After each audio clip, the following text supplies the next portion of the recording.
Irish democracy has come to American shores, and Hillary Clinton calls it domestic terrorism. Hey, everybody, I'm Steve Green with Bill Whittle and Scott Ott, and this is Right Angle, brought to you by the members of BillWhittle.com. All right, gents, for those who don't know, Irish democracy is kind of like peaceful resistance against oppressive overlords. The British overlords in Ireland would impose all sorts of stupid laws and rules, and the Irish would ignore them. That doesn't mean they were going to each other's houses and stealing things or anything like that. It just means that they were going about their daily lives, more or less ignoring diktats from the English.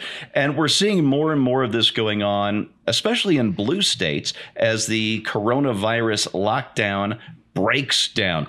Bill, let's start with you this time. We're seeing this in California. Governor Newsom has basically been forced to reopen the beaches. In other words, it's a fig leaf reopening the beaches because people were going anyway. Does this give you some kind of hope that Californians are rediscovering their love of liberty?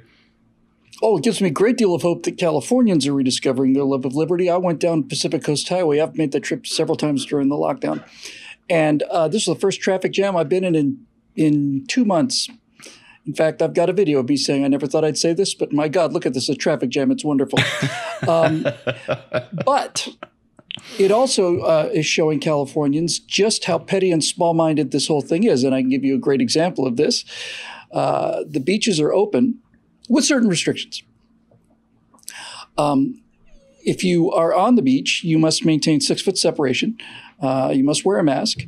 But the mask is not necessary because in order to be on the beach, you must be engaged in activities such as walking, running, swimming, or surfing. So yes, you can go to the beach, but the one thing you can't do is, go to the beach and sit on the beach, like you normally would do. However, you're right. Enough Californians, by the way, I'm not making us out into heroes by any means. I'm saying it's so bad that even Californians were breaking this law.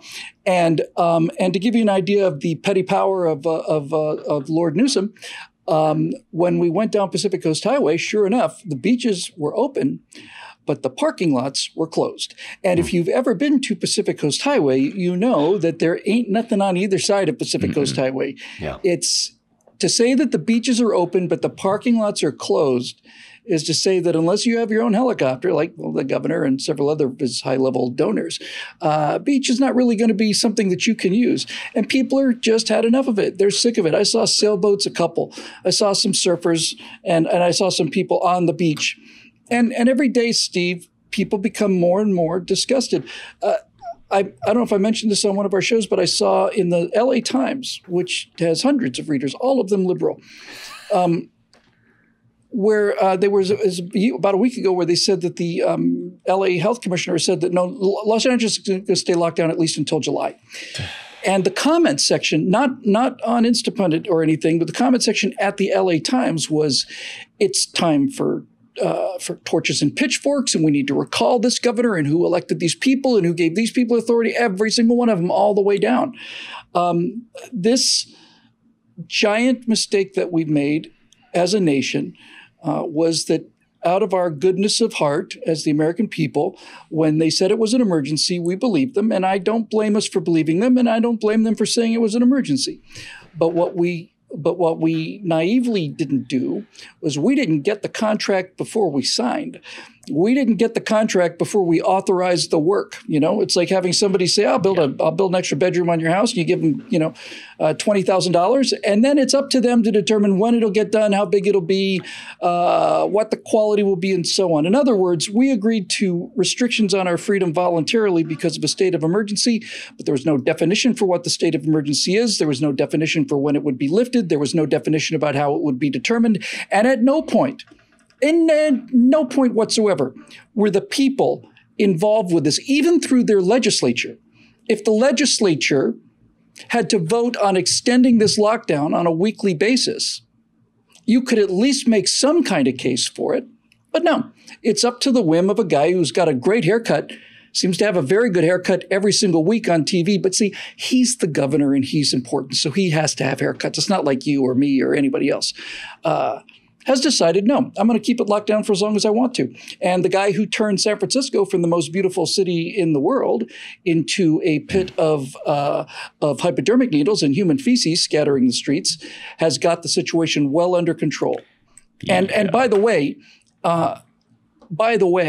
the great outstanding act of civil disobedience in California was Elon Musk saying, no, we're reopening this factory. But the salient point here is not just that Elon Musk reopened the factory. The fact is he did it in such a high profile manner and the state didn't do anything, which is telling me that the state has no legal authority to do it in the first place, because he is basically saying, yeah, try and stop me. And they didn't do jack.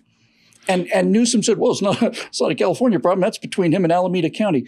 So, yeah, the talk about unmasking. Yeah. You know, I don't have the details on this yet. I just saw Kira Davis, who writes for Red State, and I follow on Facebook, and I know her in person. She's a wonderful writer, great human being, has a lead on a story that apparently Newsom may have been traveling to Montana for the weekends to go shopping, get his hair cut. 'Cause, you know, Montana is not under shutdown. And I have the feeling that this story turns out to be true, and the people of California find out that he's shuttling to and fro and living the high life, that Irish democracy is going to come to California in a big way.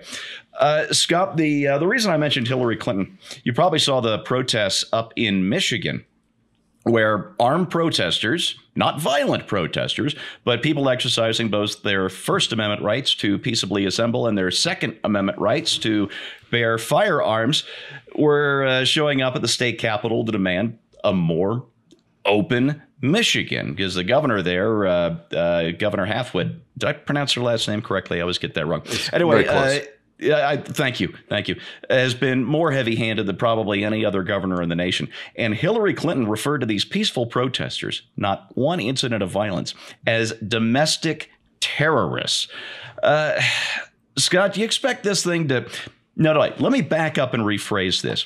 If you're Joe Biden and you are counting on winning back Michigan this November in order to defeat Donald Trump, what are you thinking about Hillary Clinton right now, referring to Michigan voters as domestic terrorists?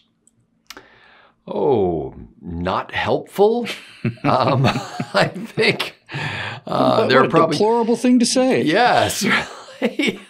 She has a penchant for that, doesn't she? The tinnest ear that ever was. Penchant. Yes, and especially in the swing states where, you know, Biden's campaign's got to make some intentional effort to reach across the aisle and connect with some people. You know, his sort of old blue-collar Joe approach may be able to be successful in bringing some people in, but not if you've got leading lights in your party who are essentially insulting people who love their right to keep and bear arms. It just seems unwise. And if I were Joe Biden, I'd be on the phone with Hillary Clinton and basically saying, shut up. Thank you for your pre-recorded endorsement. That's all we need from you. We appreciate the help.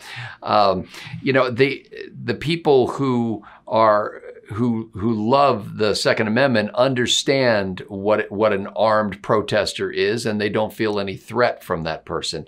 Using the phrase armed protester or domestic terrorist is designed to engender fear among people who have no fear. And most of those people don't have any fear until some politician like Hillary Clinton mouths off about it. People are going to continue to do what people want to do, and Hillary Clinton will have zero influence over them.